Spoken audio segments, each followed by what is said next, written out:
4 mühendis maksimum bu kadar uzatırdı. Bir tane işletmeci koysaydın ortaya anlatırdım. Hocam ben mezun olamıyorum, beni alın. Alabilirsin Ya ama şans. kızlar sofrası ya. Kapışıyorsun. Hayır. Bir daha dönsem bir daha okursun. En son dönem 4 kişi almaya çalıştık, alamadık ya. Mezun olamama riski o Evet, stres. tabii. Sürev integral görmüyorlar mı? O pratiğin olacak. İzin vermesene oğlum Allah Oğlum, Allah. Bu kaldırıyorum ya bu ne? Ben kafamı takacağım. Başladı mı? Merhaba arkadaşlar. Hülya Eryin kanalına full blog. Bölümünüzü falan söyleyebilirsiniz isterseniz. Hepimiz mezunuz. Yani Simülasyonu tamamladık hepimiz. Evet, ben yeni mezun oldum Ocak'ta. hangi Evet, bölüm? yarım dönem uzattım. Doğru. Hangi Bir bölüm? dönem uzattım. Evet. Hayır, Ben hep bir bunu dönem söylemeye yarım gerek dönem var mı? biliyor Ben musun? bunu söylemeyeyim direkt. Mezun oldum. Söylemesin. Sakin ol dedi, istediğini söyleyebilir. Gerçekten umurumuzda değil. Bunu da söylemeye gerek yok bence. Tamam sen ne istiyorsan onu söyleyebilirsin. Ayak numaranı da söyleyebilirsin, şunu söyleyebilirsin. Ayak numaramı. Endüstri mühendisliğini Oradan bitirdim. kesilecek. Ne olduğunu merak ediyorsanız şu arkadaşın bir tane Kart daha çıkıyor videosu şu var. an. Kart Şurada. Merhaba, ben Deniz. Ben de meteoroloji malzeme mühendisliğinden mezun oldum yeni. Deniz de bir sene uzattı o kadar. Merhaba ben Gökberk. Ben de bir sene uzattım makine mühendisliği. Önce bir sene uzattığını söyle. Önce bölüm. Oğlum senin default zaten bir sene geliyor. Hani sen normal zamanda minimum. mezun oldun. Minimum bayağı. Minimum beş zaten. Bizde 5 sene de 4 seneymiş gibi gösteriyor. Makineden mezun oldum ben de. Sen Az daha önce- sesli konuş. Bence Cool olacağım diye böyle gönül Aynen. var ben. şey, Falan yapıyor ama. şarkıcı sesine giriyor ya böyle, böyle kalınlar. Ben Fulya Endüstri Mühendisliği mezunuyum ben de. Ben de bir dönem uzattım. Ama benim yan dal pesim var. Hani bir dönem uzatmadım bence ben. Bence ben zamanında mezun oldum. Ben de. Uzattı. Bana uzatmışsın gibi geldi ama. Uzattım bu arada. Ama Ee, okulun tadı çıkmıyor uzatmayınca. Hazırlık okunmalı mı Tabii okunmamalı ki. mı? Tabii ki. Bizim video 3 dakika. Sen Yapılmalı. soruyorsun. Evet. Devam. Bir saniye. Eğitim iyi. 4 mühendis. Zor mu? Evet. 4 mühendis maksimum bu kadar uzatırdı. Bir tane işletmeci koysaydın ortaya anlatırdım. Arkadaşlar hazırlık yapılmalı. Hazırlık yapılmadı ne demek Yapılmalı ya? ne demek Hazırlık lan? okunmalı. Türkçe A2. Arkadaşlar zaten ODTÜ'ye gelmiş bir öğrenci. Yıllarca çalışmıştır ders. Tamam. Evet. Ama okula geldiğinizde direkt bölüme geçip böyle çok ağır başlamak yerine bir hazırlıkta, yani İngilizceniz çok iyi olsa dahi böyle gezip tozmalı, eğlenmeli, daha boş bir sınıf geçirmeniz bence sizin için daha yararlı olur. Bence buradaki herkes de bana katılıyordur. Ben katılmıyorum. Ben şöyle düşünüyorum. Mesela ileride böyle akademik düşüneyim, daha ortalama kasayım gibi düşünen arkadaşlar varsa şöyle düşünen insanlar da oluyor. İngilizcem zaten iyi. Ben hiçbir şey unutmadan 1. sınıfa geçeyim. Zaten 1. sınıfın ilk dönemi lise konuları hep. Hem müfredat değişti. Değişti artık değişti. Artık integral yok. Ya olsun integral Olsun, ucundan bilgisayar görüyorlar en diyorlar mı azından. hala? Hiç görmüyorlar. Hayır, Türevi bile integral direkt kaldırıyorlar. kalktı ama limit görüyorlar diye biliyorum ben. Yani limitte de şöyle Türev böyle- integral görmüyorlar mı? Ya önemli değil bu arada. Görmüyor olsam bile o pratiğin olacak. Ne? Peki. O dersleri, o konuları görmüyor olsam bile Ya direkt bir pratikle kondisyonlu geliyorsun. geliyorsun ya. Ve Evet. parçalarsın yani direkt o kondisyonla gelsen ama bir hazırya hazırlık giriyor. Hepimiz yaşamışızdır bunu. Evet, bir beynin duruyor. Sonra böyle beynin köreliyor bence. O Evet. pratikliğini kaybediyorsun. Sonra dersler çok afallıyorsun. Bir de üstüne İngilizce, %100 İngilizce farklı bir formatta görmeye Evet. başlıyorsun. Bence çok daha zor oluyor. Ama yine ben de kesinlikle okunması gerektiğini Ben- düşünüyorum. Bir daha dönsem bir daha okurdum. Tabii. Birinci sınıfta da bence yeterince çalışacak vakit oluyor. Biraz daha stresli geçiyor. Evet, Biraz daha alışması böyle zor koşuştu. oluyor. Hani ilk başta bir afallama falan oluyor ama hani ondan sonra bence çok yakıştı. Bence yine Teşekkür ederim. toplanılıyor. Ama hazırlık okumalı. Çünkü bir daha öyle bir süreç olmuyor. Evet. Uzatırsanız, ben mesela uzattığım senelerin son senelerinde falan rahattım. Ama hani herkes bunu yapma mecburiyetinde değil sonuç olarak. Evet. Biz iyi eğlendik hazırlıkta. Güzeldi. O sırada full batak oynayan o dörtlü. PUBG. PUBG, o mobil. 4 tane farklı kategorimiz var. Herkes bir kategori seçiyor. Yani çok iyiymiş. O kategoriden size soru geliyor. Şimdi kategorilerimiz şunlar. ODTÜ'de eğitim, ODTÜ'de sosyal hayat, ODTÜ'de temel imkanlar, ODTÜ'de kişisel gelişim. Hepsine gömeceğim böyle. Eğitim değil. Ben eğitim diyeceğim. Bak yine beni bak. Bu kadar kontrolcü ya. İlk puanlayacağımız şey şu.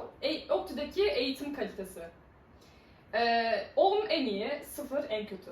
Hocalar da ne yazık ki hepsi o içeriği sizin anlayabileceğiniz dilden veya işte bunu anlatabilecekleri en iyi yolunu anlatmadıkları için ne yazık ki siz bunu doğrudan alamıyorsunuz.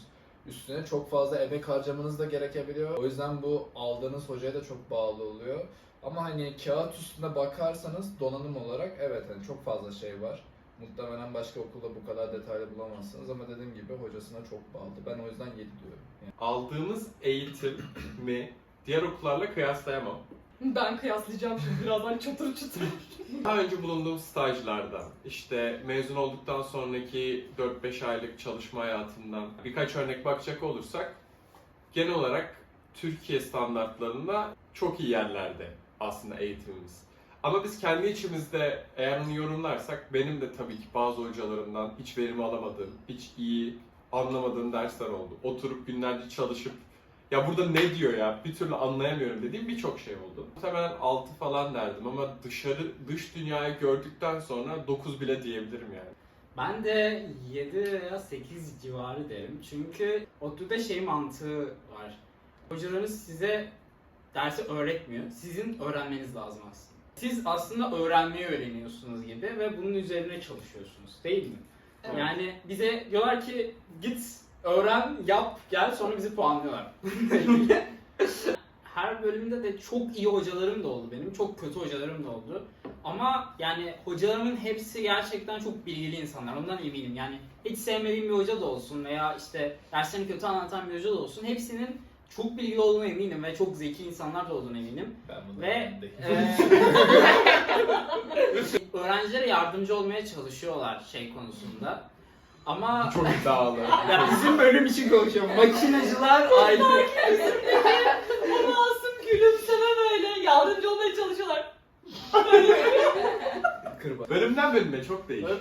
Ben bir 8 veririm buna. Çok donanımlı çıkıyoruz. Aldığımız eğitim bence çok kaliteli. Ben ne zaman kendi mesleğimden birileriyle konuşsam hep daha donanımlı hissediyorum kendimi. Hep kendime daha özgüvenli oluyorum bir ortamda.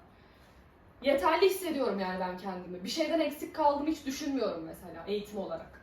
Biz teknik olarak çok iyi öğreniyoruz. Zaten bence en iyi teknik üniversite ODTÜ bence. Teknik kısmımız çok ağır. Gidip bir de kendini diğer alanlarda geliştiremeyebiliyorsun. Kendin emek harcaman gerekiyor. Yapamazsın Yetişmiyorsun. değil, yapabilirsin. Evet. Ama emek harcaman gerekiyor Evet. ekstradan. Onlarda direkt şey dersleri var bunların. Evet, Bize işletme ekstra dersi var, uğraşıyor. yönetim dersleri daha fazla Evet. var. Hani Amaç birbirimizin şeyinden öyle etkilenmek. değil, arkadan takacaksın. Vay. Öyle. Temel imkanlar. Haydi bakalım. İlk sırada barınma var arkadaşlar. Ben yurttan atıldım. Şimdi göreceksiniz bu puanların bütün gelecek nesli etkileyecek. Kaç verdiniz hadi? Ben 8 lira. 8. Ben 5 verdim. Ben 7. Sen doluymuşsun biraz. ODTÜ'nün yurtları herhangi bir KYK yurdu değil. Direkt olarak devlete bağlı değil. Kendi yurtları. Yurtlar ucuz. ODTÜ'nün çevresinde 100. Yıl Mahallesi var şu an bulunduğumuz evin konumu. Bu mahallede çok fazla öğrenci kalabiliyor.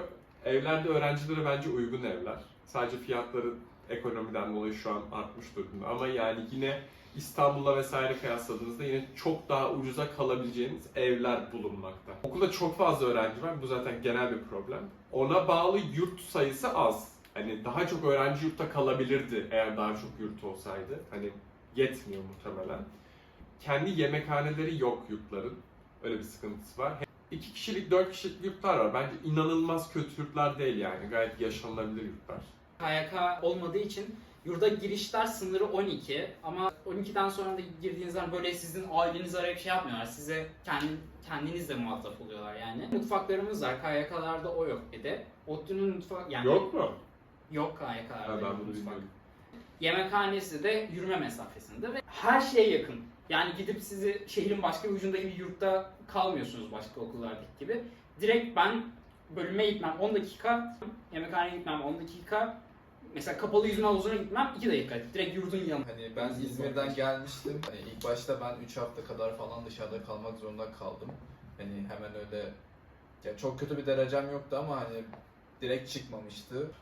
Ki çoğu insan da açıkta kaldığı olabiliyor. Yurttan yurda koşullar çok değişiyor. İşte derecenize falan bağlı. Mutfaklar falan bence çok iyi durumda değiller. Tuvaletler hiç iyi durumda değiller. Banyolar çok güzel değil. Odalar küçücük. Bunlardan şikayet edip hayır ben bunları çekmek istemiyorum diyorsanız özel yurtlar var ama onlar da daha pahalı. Bunlar İki çok kişilik pahalı uzak bence. diyor. Overall'da ama her şeyin ortalamasını aldığınızda bir 7'yi hak ediyor şimdi kötünün de. Sen her şeyi gömüp 7 verdin. Ben 5 verdim arkadaşlar. Bu konuda çok kötümser yaklaşmış olabilirim. Ama şöyle söyleyeyim, 3 yıl önce puanlasam bir 8-9 verebilirdim. Her geçen sene ODTÜ yurtları kötüleşti. En azından benim deneyimim kötüleşti. Ben atıldığım için bilmiyorum. Yurtlar küçük, Evet. fazla insan, 4 kişilik oda şu kadar. Biz zaten Bu kadarcık yerde 4 kişi kalıyorsun. Çok zor zaten başka insanlarla yaşamak. Her geçen sene eve çıkmak zorlaştığı için insanlar eve çıkmamaya başladı. Eskiden insanlar 3. sınıfta artık 2. sınıfta, 3. sınıfta eve çıkıyorlardı, yurttan çıkıyorlardı. Onların boşalttığı yere öğrenciler geliyordu. Artık böyle bir şey yok. Temiz değil. Çamaşır yıkamak dert, yemek dert. Bence genel olarak çok problemli. Yani objektif yaklaşamadım benim için büyük bir problem olduğu için. 5 verdim. Her şey çok daha iyi bu kadar olabilir. kötü olduğunu bilsem ben de 5 Siz bence iyileştirebilirler. Daha fazla Ya. yurt yapılabilir, imkanlar genişletilebilir. Ben şahsen kız arkadaşım KYK'da kaldığı için ve geçen yıl komple bunun hakkında konuştuk. Ona kıyasla biz cennette kalıyorduk. Gerçekten. Ya olabilir. Tamam hadi gel diğer soru. ODTÜ'de eğitim zordu. Zorluk 10 seviyeye göre. 10 en zor. Yok ya ben gerçekçi bakacağım o kadar da zor değil. Ben 10 verdim. 12. Oha ben bile 9 verdim. 9,5 verdim ben. 8 verdim. Bence Türkiye'deki en zor okul. Tamam. Yani. Evet. 10. Kıyas yapmıyor muyuz? 10 işte. Kıyas yapmak zorunda değilsin kendine göre. Sen Evet, zaten bence en zor okul, endüstri mühendisliğinde okuyabileceğiniz en zor yer. Fulya'nın ortalaması 3,5. Ben bir tek bir basma kalıp Ya ben iyi yapmış olabilirim, zorlanmadım anlamına gelmiyor ki. Zordu, çok zordu. 10. Bence de Türkiye'deki en zor endüstri mühendisliğini okudum ben de. Ama 8 verdim. Nedeni zaten bunu yapabilecek kapasitede olduğum için ve bir süre sonra alışıyorsun artık. Girince alışıyorsun kanka ya. Gerçekten öyle girince alışıyorsun. O yüzden hani çok zor gerçekten ama yapıyorsun işin sonunda Yani mezun olduk Evet, yani. hepimiz mezun olduk ama zordu. Zor, 10. evet. Benim için. Makinacı bence yapsın. Makinacı adam. Şey var ya, o mit var. Bence bu arada Gökberk zorlanmıştır eminim ama bence o makine kalıplarını yıkabilecek bir Hadi insan. lan. Yıkıyorum. Şimdi öncelikle bence her bir makineci 3. sınıfa geldiğinde okulunu eğer stresli bir şekilde bitirmek istiyorsa, hayır ben bu kadar yük kaldırmak istemiyorum, birazcık daha rahat yaşamak istiyorum diyorsa uzatmalı. Eğer bir şeyde aceleniz yoksa, sıkıntınız yoksa, hayır ben bunu da yapabilirim diyorsa uzatın. Hiç gerek yok. Eğer uzatmayacaksınız, kusura bakmayın 3. sınıftan sonra birazcık başınız ağrıyacak, çok ağrıyacak. Bunun sebebi derslerin zor olması değil, dersler alt yani. 3. sınıftaki müfredat çok yoğun ve gelen hocaların da hangi hocanın denk gelmesi falan soy isminize göre şans meselesi oluyor. Küfür edemedim. İyi hoca da gelebilir, kötü hoca da gelebilir. Kötü hoca gelirse sizin vermeniz gereken emek de artıyor, dolayısıyla zaman da artıyor. O zaman da çok zormuş gibi geliyor. Ama hani iyi hoca da gelirse bunda bir şey yokmuş falan diyorsunuz. O yüzden o birazcık şans meselesi. Ama genelde siz makineye girdiğinizde herkesin size karşı tutumu ya işte geçmiş olsun, işte Allah kurtarsın falan gibi şekiller ama bu kadar abartılacak bir tarafı yok bence. Hani bir şeyler çalıştıktan sonra endüstri mühendisliğine de işte ne bileyim meteoroloji mühendisliğine de neyse. Malzeme. Hani onların da kendi zorluğu var. Onlar da çalıştırma gerekiyor. Makine de çalıştırma gerekiyor. Bunun belki dersine göre zamanı değişebilir ama yapılmayacak bir şey değil. Abartılacak bir yanı da yok. Sadece hani dediğim gibi hocası ve dersin gerektirdiği şeyler bazen çile çektirebiliyor. Benim tavsiyem hani uzatıp rahat rahat okumak. Ben de meteoroloji malzeme için Gökberk'e katılıyorum.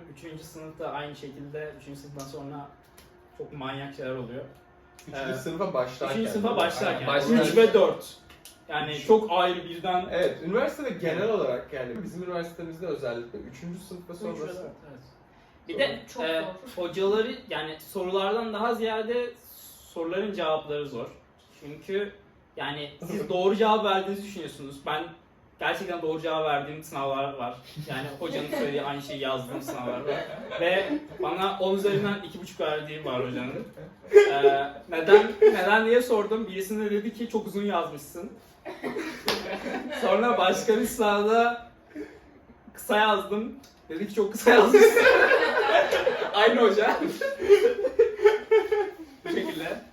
Yani biraz memnun etmek, hocanın istediği şeyi verebilmek zor. Ama Bitti işte. Ha, Bitirdik. Bitiyor. Bitince bunları falan düşünmüyor. Bir de çok karşılaşacaksınız. Ders materyaliyle sorulan soruların çok bir alakası olmuyor falan şikayeti hiç girmeyin çünkü bu çok fazla olacak. Kendiniz bulup çalışıp saçınızı dökeceksiniz. Başka türlü olmuyor çünkü. Ya bir de üniversite sistemi çok farklı olduğu için. Şimdi alışıyorsun lisede, çözüyorsun, şık işaretliyorsun, geçiyorsun. Doğruysa doğru, yanlışsa yanlış. neyse. Onu düzgün yazman lazım üniversitede. Zor. Çok zor arkadaşlar. Ortaya geleceksiniz Magalı zor. yapmaya Hani gerek yok. En zor okul mu? Evet, 10.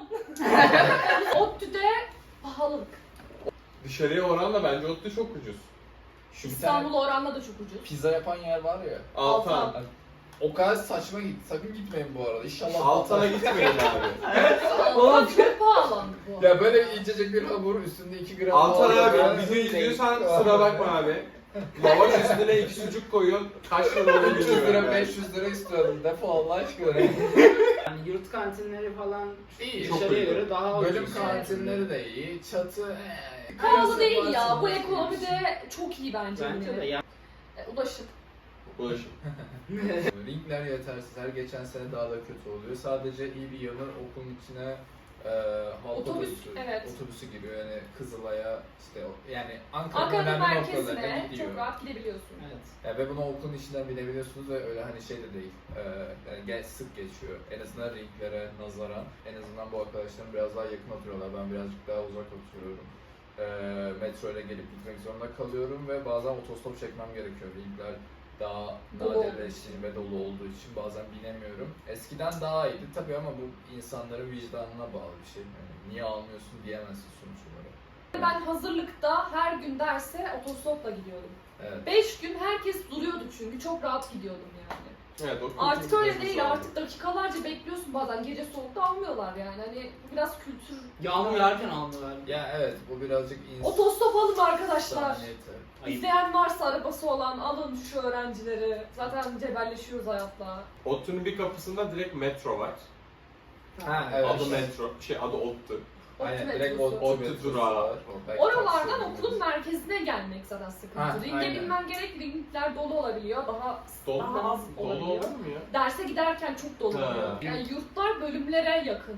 Hani az Evet. önce yurt konusunda konuştuk. Okulun içinde olduğu için Oraya da yürüyelim. hani sen okulun içinde kalıyorsan zaten ODTÜ yurtlarında derse gitmek yürüme mesafesi yani. Hani bir Ama ulaşım her aracına bölüm değil, ihtiyacın yok. bölümden bölüme değişiyor ama evet. Hepsine yürürsün ama yürüme İçerisinde mesafesi. bisiklet yolu da var. Bisikletiniz varsa Şimdi- Evet. şey olabilir. Ya ringler yetersiz ama yine. Evet. Ara- Ya Evet, farkında fark mısınız? edemez. Araba konusunda hiç girmedik. Dur ben yeni ODTÜ'nün tecrübelendim. fakirleri olduğumuz için. Sticker mevzusu var. Onları da işte sarı bilmem ne falan diye ayırıyorlar. Hepsinin kendi park yerleri. Ders çalışma ortamı yazmışım. Kütüphane, Yani, dolu. yurtların çalışma salonları, bölümlerin çalışma salonları. En çok zaman geçirdiğimiz yer. Ler. Kütüphane yetersiz yine yetmiyor. Ya okul çok kalabalık. Okul kapasitesinin üzerinde öğrenci alıyor ve aslında bu saydığımız sorunların hepsini bu açıyor. Yani yemekhane bu yüzden kötü, ulaşım bu yüzden kötü, Yurtlar bu yüzden yurtlar kötü. bu yüzden kötü, kütüphane bu yüzden kötü oluyor. Ya normalde normal bir günde gittiğinizde kütüphanede yer bulabiliyorsunuz. Ama sınav dönemlerinde Ya hep bir Ya. sınav dönemi bu arada bir yerden Ha. sonra. evet de işte büyük sınavlar var ya işte ortak sınavlar var işte birinci sınıfta bütün mühendisler mesela aynı fizik sınavına girecek ve aynı gün, matematik sınavları aynı gün. Bunlar olduğu zaman bir gün önce, 2 gün önce kütüphanede yer bulamazsınız. Final döneminde bulamazsınız. Daha erken gidip yer tutmanız vesaire gerekiyor. Özellikle son yıllarda biz çok kütüphanede çalıştık. Ya şunu hatırlıyorum. Ders çalışmak zaten zor bir şey. Sürekli ders çalışıyorsun. bir motivasyon bulup gidiyorsun kütüphaneye, dolaşıyorsun, katlar arasında dolaşıyorsun, üst kata çıkıyorsun, alt kata iniyorsun, yer yok. Ya bir kişilik yer bulamıyorsun ya bazen oturup çalışacak. Bu çok bence motivasyon bozucu bir şey. Yine çalışma alanları da yetersiz ve artırılması gerekiyor. ODTÜ'de sosyal etkinlikler, Ama abi partiler, yapılmıyor ki oğlum artık. işte ne bileyim, toplulukların yaptığı sucuk ekmek partileri, Oo, en iyisi. sonra işte cosplay partiler, yılbaşı etkinlikleri, şenlik mesela. Ben 7 verdim. Ben 4 verdim. Ben de 4 verdim. Ben 10 verdim. Oha. Şenlik zaten şenlikte bir şey kalmadı. Yani yapılmıyor. Umarım ileride yapılır. Yapılanlar da çok güzel oluyordu ama artık hani sağ olsun bazı insanlar yüzünden çok fazla fırsat bulamıyoruz. Tiyatro etkinlikleri çok güzel oluyor. Müzikaller falan fena olmuyor. Onun dışında hiçbir olay yok bence. Bence ODTÜ'nün sosyal etkinlikleri çok güzel çünkü işte çok fazla topluluk da partiler düzenliyor. Hem tanışma partileri hem normal partilerdir yıl içerisinde. Farklı temalarda. Onun dışında tiyatro etkinlikleri oluyor. Ücretsiz tiyatroya gidebiliyorsunuz tiyatro topluluğunda. Müzikal topluluğu her yıl Broadway müzikallerini Türkçe'ye uyarlıyor. Kendi müziklerini yazıyor, onlara gidebiliyorsunuz. Onun yerine mesela TEDx geliyor, TEDx'e gidebiliyorsunuz. İşte farklı işte robot topluluğunun robot günleri var, finans kongresi var. Bir sürü dışarıdan da çok fazla konuk geliyor, konuşturuyor. Onun dışında sucuk ekmek partisi var. Benim düzenlediğim. Malzeme topluluğunun Nasıl düzenlediği. çarptı ama. Benim düzenlediğim. Ben mangal başıydım. Ben Neyse. KKM'deki etkinlikleri unuttum. 6 yapıyorum. Tamam pardon. ODTÜ şenlikleri gerçekten efsane şenlikler. Yani tamam bu yıl belki biraz kötü geçmiş olabilir çünkü çok kısıtlamayla karşılaştık ama geçmiş yıllardaki şenliklerimiz çok güzeldi. 3 gün veya daha fazla sürüyor şenlikler. Senelik hayatımda 2 Konser defa veriyor. şenlik oldu bu arada, haberiniz olsun. Çok Ya bu arada İki son buçuk yıllarda Pandemiydi çünkü. Ondan sonra deprem oldu diye bahane ettiler. Sonra çevreyi koruyacağız diye bahane ettiler. Yani olmayınca olmuyor. Neyse. Yani. yalan değil, olunca güzel ama olmuyor. Çok ünlü sanatçılar gelip konser veriyor ve orada gerçekten o ruhunu hissediyorsunuz. Ve eylemlerimiz güzel oluyor. Ha, o da sayılır. O da sosyal etkinlik sayılır bence. Sosyal etkinlik. Yani hani ODTÜ öğrencilerin gerçekten ODTÜ ruhu var, hani amaç uğruna gelip hakkınızı arıyoruz ve bunu hani böyle bir şeyleri yakıp yıkarak değil, gerçekten medeni bir şekilde gidip eylem hakkımızı kullanarak yapıyoruz. Bence bu da çok güzel bir şey. Şenlikler varken çok güzel, bulursanız ne güzel. Yani. Aynen. Oo. İkinci parti istiyorsanız videoyu beğenin, abone olun. İkinci parti yükleyeyim böylece. Tamam. Teşekkürler. Teşekkürler Fulya. Böyle çünkü